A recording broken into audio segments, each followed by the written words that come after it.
El Señor esté con vosotros.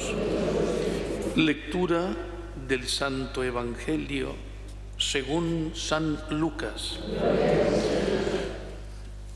Un sábado entró Jesús en casa de uno de los principales fariseos para comer, y ellos le estaban espiando. Jesús encontró delante a un hombre enfermo de hidropesía y, dirigiéndose a los letrados y fariseos, preguntó: ¿es lícito curar los sábados o no? Ellos se quedaron callados.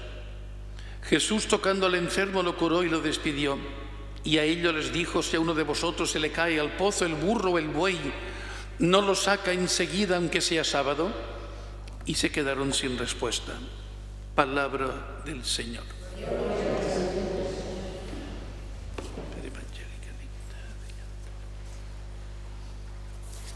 En la carta a los romanos, ahora empieza todo un trozo precioso que hace referencia al pueblo de Israel. Los romanos, que han subido un poquito a la parra y se consideran como superiores. Y entonces San Pablo los hace bajar y aterrizar en la verdad de las cosas. Y como cristiano que soy, siento una gran pena y un dolor incesante por el bien de mis hermanos, los de mi raza. O sea, San Pablo, de la tribu de Benjamín, discípulo de Gamaliel, de la escuela farisaica, cumplidor de la ley, convertido en Jesucristo y hecho una nueva creación, un hombre nuevo, no entra en la petulancia de estar por encima, de mirar desde encima a los de antes, donde él estaba, sino justamente porque ha llegado a una plenitud, no a una oposición, sino a una plenitud que es la plenitud de Israel. Es Jesucristo, Hijo de Israel, como su Santa Madre la Virgen María, como su Santo Padre San José, como los apóstoles, todo el pueblo de Israel, reconociendo en él el Mesías esperado. Por tanto, judeo-cristiano, ¿qué es lo que somos? Judeo-cristianos. Cristianos porque reconocemos que Jesucristo es el Señor, es el Mesías esperado, el que ha traído toda la plenitud. Por estos hermanos sufre y quisiera ser incluso un proscrito lejos de Cristo en favor de ellos. Ese es el amor. Descienden de Israel, fueron adoptados como hijos, tienen la presencia de Dios, la alianza, la ley, el culto, las promesas, oyó los patriarcas y en la carne Jesucristo. Por tanto, no os vanagloriéis, hermanos, sino dad gracias del don recibido y orad para esos hermanos que puedan encontrar lo que a ti se te ha dado gratuitamente, no siendo más que un gentil, que Jesucristo, como dice San Pablo, ha venido a abolir aquella frontera, aquella barrera que dividía judíos de gentiles, haciendo una humanidad nueva, centrada en Él, en su cuerpo glorioso, muerto y resucitado.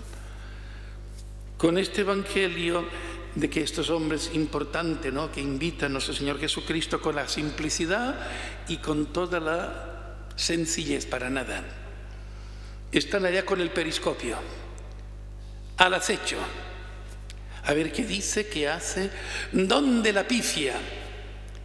Porque quien está en la ley, quien está siempre en la ley, siempre está por encima y siempre ve incumplidores de la ley en todas partes. Gracias a Dios, él no lo es Santa Santorum, pero rodeado siempre de gente que no está a la altura de las circunstancias. Esto es la arrogancia, la petulancia, la suficiencia del que está en la cuestión. Y el Señor Jesucristo, que tiene allí un enfermo, empieza por una buena pregunta: ¿es lícito curar un sábado o no? O sea, el día del Señor que hace presente la gloria de Dios, el día que Dios crea todo, pero crea el descanso. Porque Dios siempre es creador, crea todas las cosas, toda esta maravilla, en este lenguaje muy didáctico que usa el Génesis, que algunos naturalmente se ríen porque parece de una cosa pueril, donde vamos a explicar la creación del mundo. Sí, Señor, hermano querido, está todo, porque es muy interesante un detalle de los días de la creación.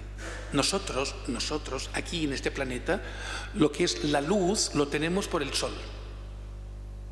O sea, nuestro referente de luz, fuera de las bombillas, que esto ya lo hacen los hombres, es la luz del sol. Qué interesante que antes de crear el sol y la luna, en los 6 días de la creación, qué interesante, primero creó la luz. Dios crea la luz y días después crea el sol y la luna. Por tanto, la cosa tiene mucho más tomate del que a simple vista el don Simplón y doña Simplona quieren poder ver en estos relatos tan profundos de la creación del mundo. Porque el gran maestro dice grandes cosas de una manera sencilla. El que no sabe tanto va complicando la cosa para dar la sensación de no sé qué. Celebramos hoy, aun cuando aquí en nuestra tierra europea no es memoria obligatoria, pero tenemos esta Santa Misa por Nazaret Televisión, que tantos hermanos nuestros del Nuevo Mundo, de América, pueden asistir a esta Eucaristía de la Concepción, de aquí de Barcelona, por las cámaras que tenemos en esta iglesia. Y pueden celebrar los que están enfermos o que no tienen posibilidad de ir a la Santa Misa. Pues San Martín de Porres, Fray Escoba, este hombre, finales del siglo XVI, principios del XVII. Este hombre que cuando el Papa Juan XXIII hizo la homilía de su canonización de santo, le llama Martín de la Caridad, y dice una frase extraordinaria Juan XXIII, que también es santo como él. Martín amaba a los otros más que a sí mismo, lo cual significa que él es el cumplimiento de aquella palabra de San Pablo en la carta a los Filipenses, considerando a los otros como superiores a ti, porque él consideraba a los demás superiores a él, a todos. Por esto él se vendió, o hizo la intención, por amor a sus frailes, de venderse en el mercado de esclavos de Lima, capital, Perú, para que el dinero que sacaran de él, vendido como esclavo, que él se vendió a sí mismo, pero claro, no se lo permitieron, era que el dinero fuera a ayudar a sus frailes. Frailes que algunos le tiraban por cara su condición de mulato, porque todos eran blanquitos venidos de las Españas y no habían tenido todavía un religioso, ¿se entiende? Y aquel hombre que consideraba a los demás como superiores así, los amaba hasta este extremo. O sea, es el amor de Jesucristo en este hombre, su amor a los hombres y mujeres que no estaban en la fe cristiana, cómo dialogaba con ellos, cómo les quería, cómo les ayudaba. Ayudaba a todo el mundo, hablaba con los ratones, se escondía en un lugar para ver la Eucaristía horas, milagros, dando de comer a los necesitados.